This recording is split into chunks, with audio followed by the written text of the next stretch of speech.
Now just try to follow this. We live in a time when the loudest drum is, work on it, optimize it, fix it. And if you are spiritual, then fix it spiritually, with a better affirmation, a tighter schedule, a more refined practice. There is the endless self-improvement treadmill. There is the constant inner commentator grading your every mood and measuring your every prayer. There is the performance anxiety of trying to be holy enough to deserve peace. And you grow tired, don't you? The body is not the only thing weary. Your very thinking is weary, rehearsing the same worries, replaying the same speeches, forecasting the same dreary futures. Please remember this. It is not only the problem that exhausts you. It is the belief that more thinking about the problem is your salvation. What do you do when the mind will not stop rehearsing? Health, tick, tick, tick. Money, tick, tick, tick. Relationship, guilt, the future, tick, tick, tick. The thinker sits on the throne as your protector, promising safety if only you will let it run one more scenario, argue one more angle, offer one more spiritual-sounding sentence. Oh, no, no, no. That is the very agitation from which you seek release. Now then, follow this carefully. You do not think your way into God. You do not achieve peace by sculpting a prettier thought or by arranging an army of thoughts to overcome the unwanted ones. God is, and in that is the silence of the thinker. God is, and in that is the end of the rehearsal, not its improvement. Please remember, we are not here introducing another method for your mind to practice. We are not adding one more rung to the ladder of mental effort. Actually, there is no relationship between spiritual communion and mental manipulation. They are entirely separate and distinct. The one deals in commentary, the other in presence. The one seeks to protect itself by noise, the other reveals there never was any danger in God. And so we must set a sober expectation at the outset. This is the place where method ends and communion begins, where the engine of working on it is permitted to wind down, because there is nothing left for it to pull.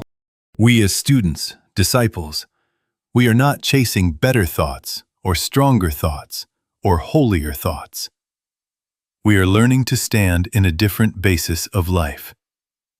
If you are measuring how well you are doing by the cleverness of your inner talk, you are still enthroning the thinker.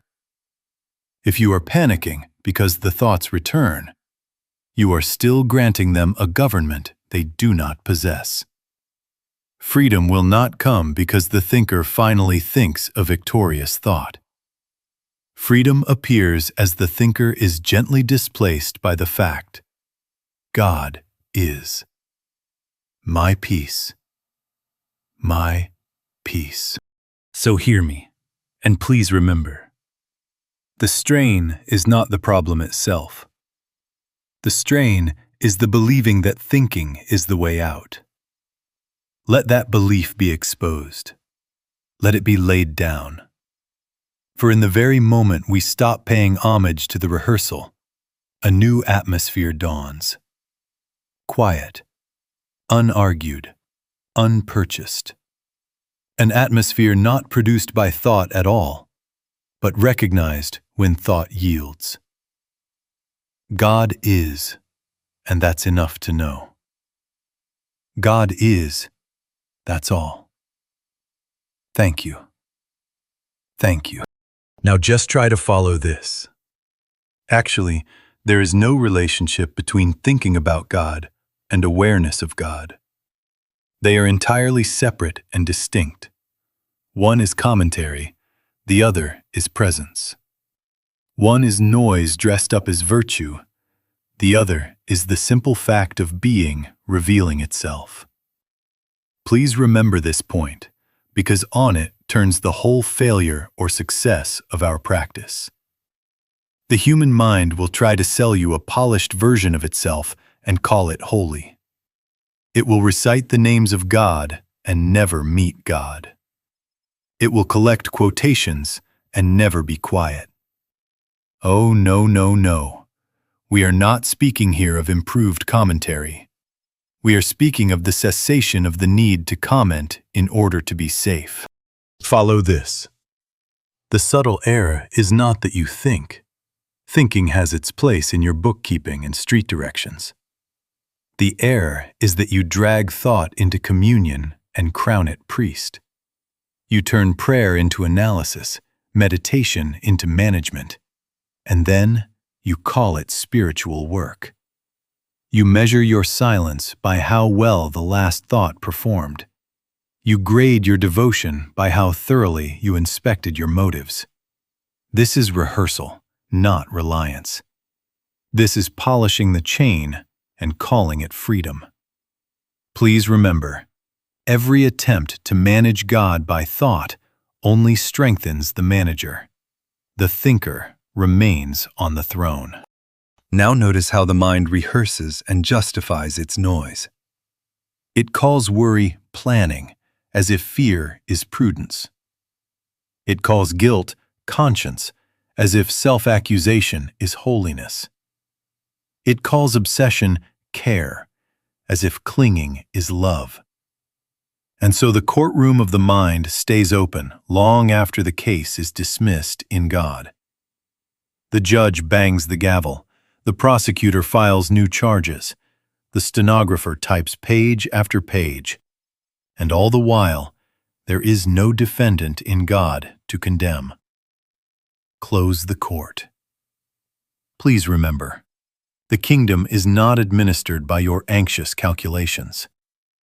My peace is not the verdict of your arguments. Now then, let us redefine the goal. We are not after relief manufactured by solved circumstances. We are after the peace that passes understanding. That peace is not the last thought you finally agreed on. It is what appears when the mental courtroom closes, when the rehearsal stops, when the thinker is permitted to sit down and be still. Where the Spirit of the Lord is, there is liberty. Not the liberty to think more securely, but the liberty from having to think to be secure. God is. That is the government. That is the safety. And what is the sign? Please listen. When the thinker grows quiet, a different presence is recognized without words. No sentence delivers it, no picture frames it, yet it is unmistakable. The air changes, the pressure lifts. The heart knows without telling.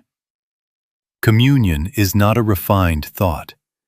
It is the absence of the need to think to be safe.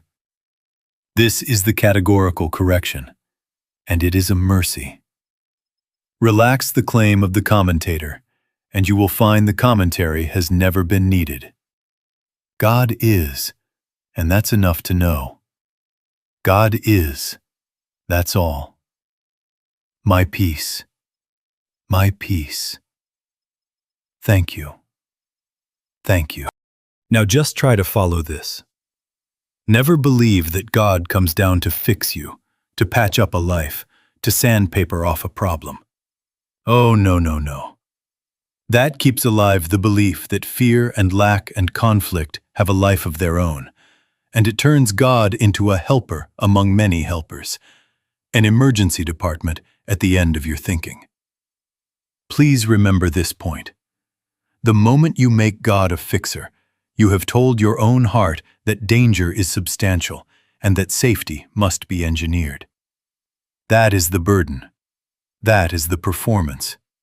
And it will tire you out. Follow this carefully. God is. God is peace. God is life. God is wholeness. God does not give you peace tomorrow as a reward for a correct thought today. God does not dispense life in teaspoons to the diligent. God does not sell wholeness by installment. God is these, And because God is these, the need to earn, the need to impress, the need to manipulate outcomes dissolves in the light of being. The presence does not reward the effort. The presence ends the effort. Please remember, this is the revelation upon which the rest of our practice stands or falls.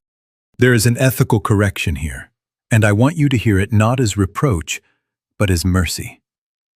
When you attempt to use God for outcomes, God, make my thoughts stop. God, make this condition leave.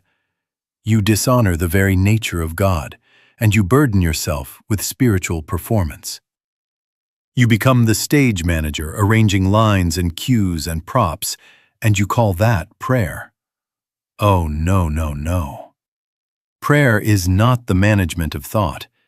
It is the yielding in which the thinker sits down, and the reality that is already complete announces itself. Be still and know that I am God. Not think harder and hope that eventually.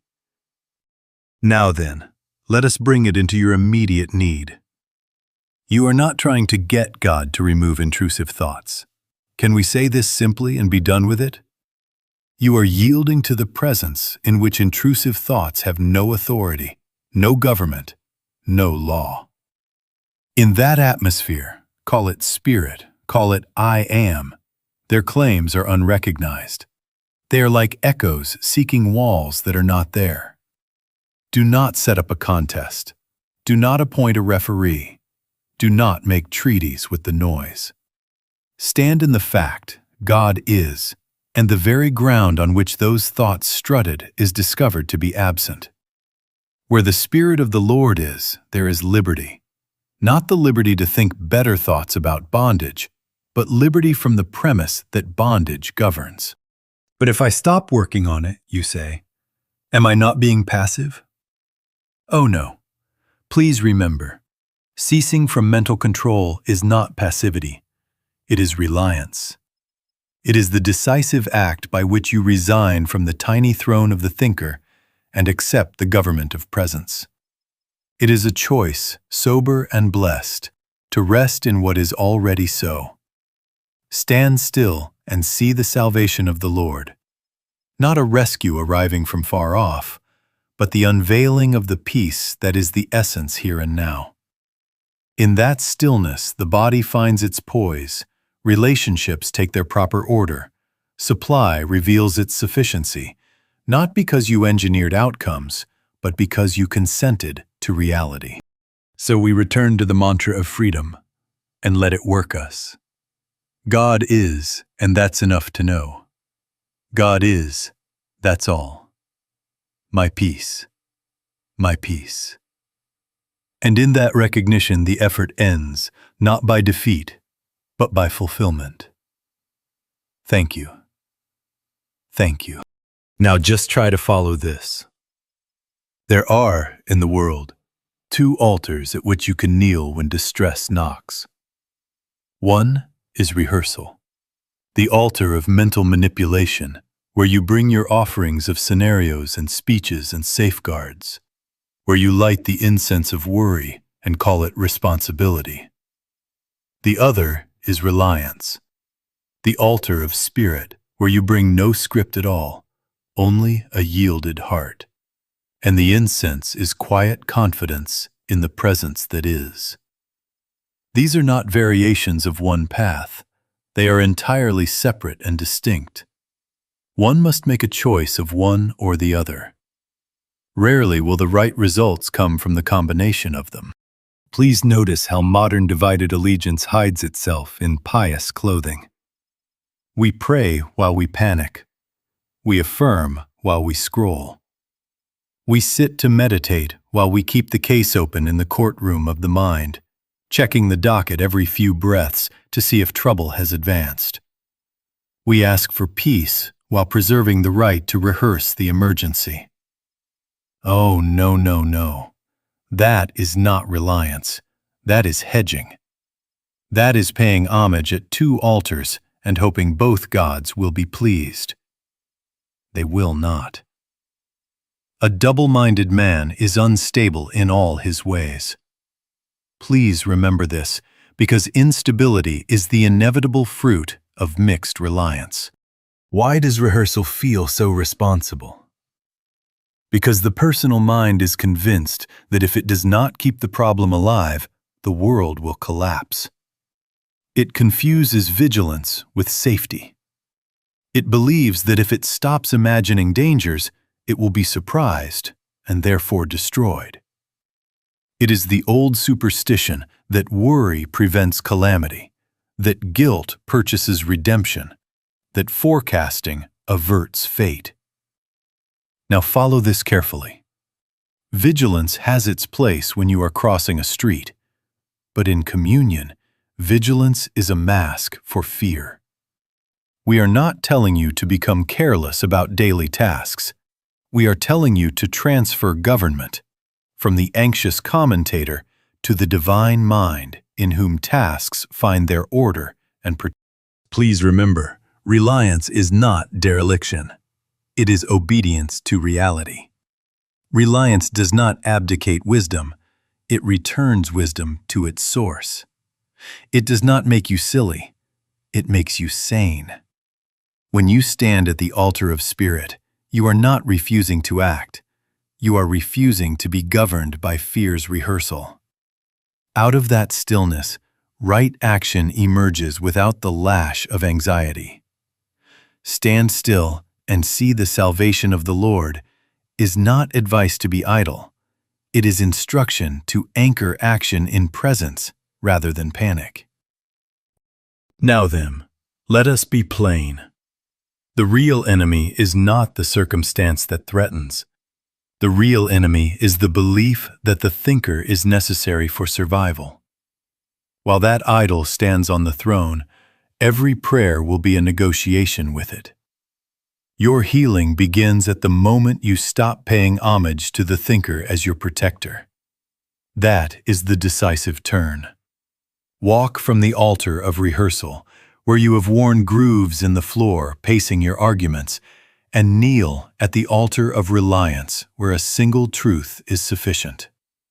God is.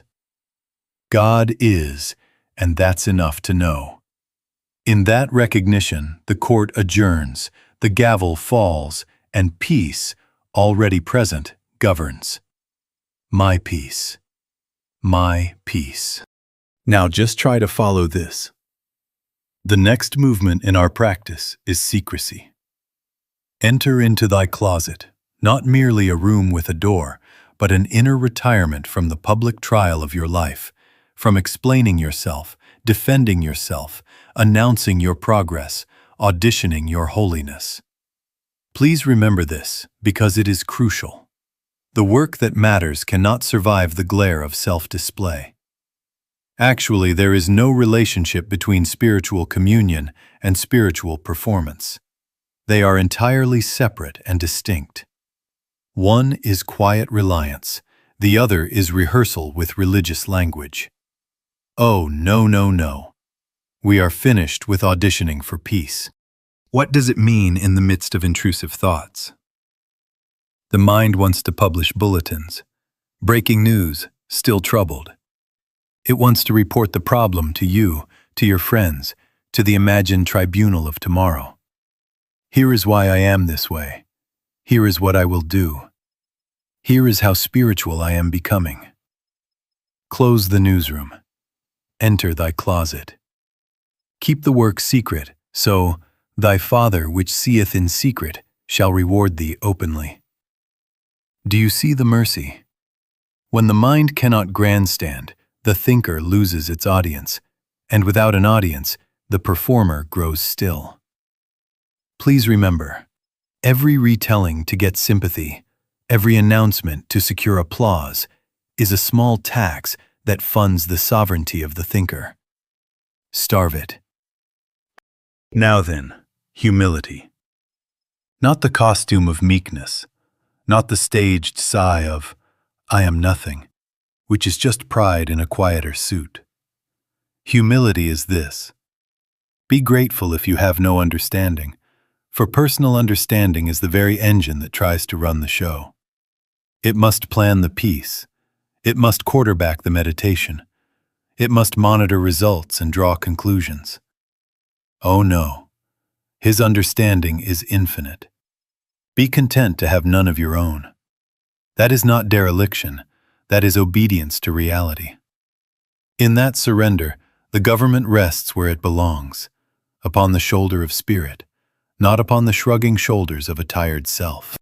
Please remember, the more you strive to be spiritual, the more you secure the throne of the self that is striving. That self says, "Let me try harder. Let me perfect the technique." And so the performer bows to his own performance and calls it God. This is why secrecy is essential. Take away the mirrors and the stage lights, and the actor cannot preen. Take away the applause, and the script drops from his hand. In the quiet closet, there is no audience to impress, only presence to recognize. God is. That is not a line in a play. That is being. What follows when secrecy and humility are accepted? Something that no willpower ever produced. An inward quieting that appears of its own accord. No rehearsed breath, no managed posture, no scoreboard kept. The air changes. The weight shifts. The thinker, having lost its court and its crowd, sits down. Not defeated, dissolved. And there remains a stillness that is not your accomplishment, but your home. Be still and know that I am God. My peace. My peace. So stop performing your spirituality. Retire to the closet within, where the ego cannot enter, because there is nothing there for it to do. Keep the work secret. Be grateful for no private wisdom. Let his understanding be the whole of it. And you will discover that peace is not an achievement, but a revelation. God is, and that's enough to know. God is. That's all. Thank you. Thank you. Now just try to follow this. There is only one way. Relax. Relax both mentally and physically in the assurance that here and now, God is. Not tomorrow when you have earned it. Not later when you have solved the case. Here and now. Please remember this point, because the restless mind will try at once to improve it, to polish it into a method, to turn it into a breathing schedule or a mantra with a stopwatch attached. Oh, no, no, no. Relaxation is not something you do to the mind. Relaxation is the yielding by which God's quietness is recognized as already present. Let us be very clear about what this is not.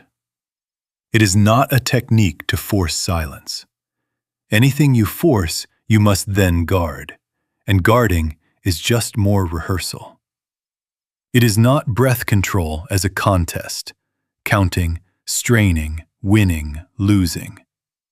It is not self-hypnosis or suggestion or telling yourself sweet stories about outcomes. Actually, there is no relationship between these manipulations and communion. They are entirely separate and distinct. Those are tricks of the performer.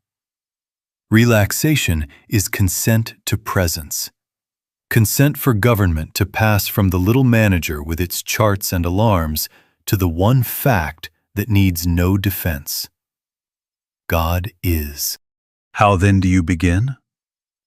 Very simply. Sit if you will, or stand, or walk slowly. This is not a ceremony. Let the shoulders drop of themselves. Let the jaw ungrip. Let the eyes rest wherever they are. But the main thing is inward consent, a soft turning to the fact. God is.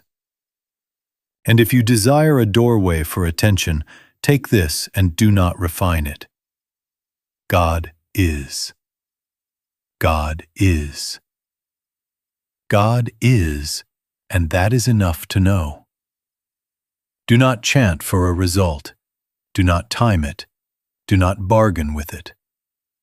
Let the words be like laying your head on a pillow, not like pushing a boulder up a hill. The phrase is nothing of itself. It simply points away from the thinker toward being. Now then, what will happen at first? The mind will come to fetch you. It will bring the old file. But what about, but if, but when? Please remember, this is not a summons you must obey. Do not wrestle. Do not negotiate. Do not follow. Simply recognize again, God is. And again, God is. Each return is not a failure. It is fidelity. Each return is the replacing of your trust, the reseating of the government. Thoughts will flutter and fade when they are refused audience. We do not slam the door. We simply do not hold it open. We do not argue. We let presence be presence. In that yieldedness, the breath finds its own rhythm, the nerves their own ease, without any superintendent on duty. As this resting becomes natural, you discover something blessed. You are not the thinker. You are not the commentator auditioning for safety. You are the awareness in which thoughts appear and have no law to remain. More than that, you are the transparency through which the peace of God announces itself as your own life, your own ground, your own I. In Him we live and move and have our being. Not in the fear, not in the forecast, but in God. And in that awareness, identity shifts from the one trying to manage peace to the one resting as peace. My peace. My peace. So the instruction stands, unembellished and sufficient. Relax in the assurance that God is. When the noise knocks, relax again. When memory accuses, relax again.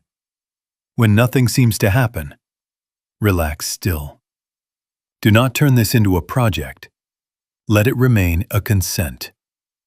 God is, and that's enough to know. God is, that's all. And in that simple yielding, the quietness you were chasing is recognized as the very atmosphere of your being. Thank you. Thank you. Now just try to follow this. When the thoughts keep coming, and they will for a while, the temptation is to strap on armor and meet them in the arena. I will drive them out. I will argue them down. I will replace them with better ones. I will trace them back to the childhood scene and extract the thorn. Oh, no, no, no. Please remember, this is purification by negation. Not wrestling with them, not negotiating terms, not tracing them, not sanctifying them with seriousness as if they hold a sacrament of truth. Simply, quietly, do not follow them. Thoughts without a follower are like salesmen before a closed shop. They rattle the handle and go on. Why does fighting fail? Because the moment you fight a thought, you make it a presence. You anoint it with power by taking a stance against it. You set up a second government in the kingdom of your awareness, and then labor to overthrow it. Actually, there is no relationship between opposition and deliverance. They are entirely separate and distinct. Opposition breeds continuity. Your push creates its pushback, while deliverance appears when the premise of a rival power is withdrawn. Please remember this. Every time you square off with a thought, you certify it as real, and you consign yourself to guard duty. That is rehearsal, not reliance. Now then, the replacement is simple and cannot be refined. Return to presence. Here, now, God is. No theater, no fireworks, no demand to feel holy. Return as you set down a bag you never had to carry. Whisper within if you like, God is, and let the whisper fade in the very being it names. We are not searching for a sensation. We are acknowledging a fact. Be still and know that I am God. Stillness is the acknowledgement. Knowing is the fruit. And when the thoughts come again, as echoes do not write a report on their persistence. Do not say, I failed. Please remember, each return is fidelity. Each return is the reseating of government out of the hands of the commentator and back into presence. The victory is not fewer thoughts. The victory is less authority granted to them. The courtroom closes not because no one ever knocks again, but because you have ceased to open the case. My peace does not need the silence of phenomena. My peace governs regardless of their chatter. Let us be even plainer. Do not follow them into biography. This is my pattern, my trauma, my incurable way. Do not follow them into ceremony, journaling them into sacred text, pinning them to corkboards of meaning, framing them as prophecies. Do not follow them into bargaining. If I let you speak now, will you be quiet later? Oh no. Do not wrestle, do not negotiate, do not follow. Withdraw recognition. Stand in the simple fact, God is, and the echo has no wall to return from. Freedom, then, is not achieved by defeating thoughts. It is achieved by refusing to grant them government. And as that refusal ripens into quiet reliance, peace settles, not always with trumpet and banner, sometimes like evening light across a room. Then, as is the law of spirit, outer harmonies begin to appear as effects, bodily ease, right action, timely supply, not as prizes for mental conquest, but as the wake of communion. Where the Spirit of the Lord is, there is liberty. Here, now, God is. God is, and that's enough to know. God is, that's all. My peace. My peace. Thank you. Thank you. Now, just try to follow this. We are going to be very simple now. Not to seek a sensation, not to manufacture a mood, but to consent to the presence already here. We are not trying to become holy. We are acknowledging a fact. Please remember this, because it will save you from straining in the very moment of rest. We are meeting, not making. Meeting the consciousness that is here before thought, beneath thought, beyond thought. Let the body take an easy position. If you are seated, allow the chair to have you. If you are standing, feel the floor carry you. Let the shoulders drop of themselves. Let the jaw ungrip. Let the hands be without orders. Do not arrange the breath. Let it arrange itself. Oh, no, no, no. Do not count. Do not correct. Do not turn breathing into a task. The breath knows. Your only office now is consent. Now then, quietly, we drop the case. For these few minutes, let the problem go unhandled without fear. Do not bring up exhibits. Do not argue for or against. Close the courtroom. There is no defendant in God to condemn, no plaintiff to satisfy. Just here, just now, God is. Softly, if you wish, whisper within. God is. God is. God is. And please remember, the pauses are the point. The words are only a finger pointing. Let the space after them be longer than habit allows. Let it widen. In that space, do nothing. Not one improvement, not one bargain. Simply consent to the fact that requires no help. God is. If a thought rises, but what about the bill, the diagnosis, the person, the future? Do not punish the mind for knocking. Do not write a report on the interruption. Oh no. Do not wrestle. Do not negotiate. Do not follow. Just turn again gently. God is. And let the pause hold. Again, if needed, God is. The return is not a failure. It is fidelity. Each return removes one stone from the altar of the thinker and places it at the altar of reliance. Notice, without measuring, if anything in you is 2% less tight.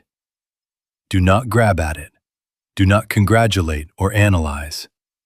Merely notice, like evening light across a room that appears when no one is arranging the sun.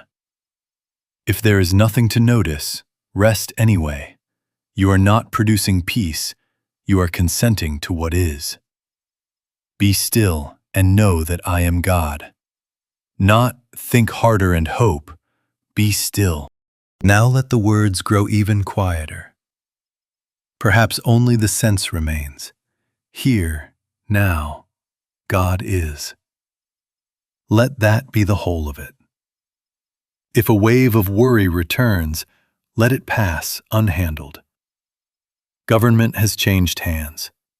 Where the Spirit of the Lord is, there is liberty. Not the liberty of victorious thinking, but liberty from the premise that thinking must protect you. We will close this little meeting within the meeting with gratitude for what matters, which is not displayable at all. If there is a small taste of stillness, it is enough. That 2% easing is the opening of the door. It proves, in embryo, that peace is not produced by thought. It is revealed when thought subsides. Hold nothing, force nothing. God is, and that's enough to know. God is, that's all. My peace. My peace. Thank you. Thank you. Now just try to follow this. Peace first. Always peace first. The healing is not a manipulation of conditions. The healing is the finding of ourselves in God. Then, resting in that peace, the body resumes its normal functions, and life arranges itself under a new government. Please remember this order, because all disappointment in spiritual work comes from reversing it, demanding a sign in the flesh before consenting to the truth in spirit. Seek ye first the kingdom of God and his righteousness, and all these things shall be added unto you. Not manufactured, added. Wake, not engine. But I need to know it's working, the mind insists. Oh, no, no, no. The disciple does not ask thought for a certificate. The disciple recognizes peace as the sign, because peace reveals a shift of basis from the anxious self to presence. When the pressure lifts even a little, that is not a trivial mood. That is the evidence that the case has been closed in God. Do not run outside to see if the fig tree has sprouted before the sap has risen. Please remember, impatience is only faith in the clock. Reliance is faith in being. Now then, tie it back to our old habit. The moment you begin measuring, you reopen the case. You rehire the thinker. You leave the closet. You take communion and convert it into currency for outcomes. If I keep this peace for 10 minutes, will the symptom move? Oh no, do not use peace to get a better life. Let peace be the life, and the better life follows. The minute you bargain, you are back at the altar of rehearsal. Put down the stopwatch and stand in the fact, God is. That is the entirety of your safety. How does this live? Very simply, and 1,000 times a day. Before sleep, retire into the closet within. God is. And let the body be carried by that assurance rather than by review and forecast. Upon waking, do not pick up yesterday's file. Let the first awareness be presence. Here, now, God is, and move from there. Before a difficult conversation, pause at the doorway, not to rehearse lines, but to yield government. My peace. My peace. When the news flashes and fear rises to claim you, refuse the summons to argue with it. Do not wrestle. Do not negotiate. Do not follow.